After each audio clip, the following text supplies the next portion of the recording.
உண்மைதான். மூன்றாவது கேள்விக்கும் பதில் தெரிந்து கொண்டால்தான் உறங்கிக் கொண்டிருக்கும் என் உள்ளத்திற்கும் விழிப்பு வரும். அறியா திரும்பி போல வந்து பெரிய பெரிய தத்துவங்களை பேசிடும் அருள் வடிவே, இறைவன் என்ன செய்து கொண்டிருக்கிறான்? இதுதான் எனது மூன்றாவது கேள்வி. அரசே, இதற்கு நான் சரியான பதில் சொல்ல வேண்டும் என்றால் ஒரு நாளில் நான் மன்னனாகவும் நீங்கள் குடிமகனாகவும் இருக்க வேண்டும். சம்மதமா? புனிதனானே, காத்துக் கொண்டிருக்கிறது அரியாசனம். குலமகளே, கொலுவிருந்து என் குறை தீர்த்து விடு தாயே.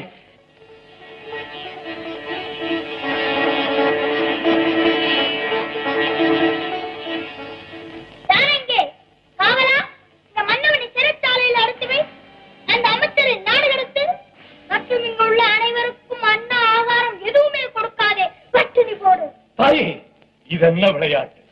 விளையாட்டல்ல வேண்டே, இதைத்தான் இறைவன் இப்போது செய்து கொண்டிருக்கிறான். என்னை மன்னனாக்கி உங்களை குடிமகன்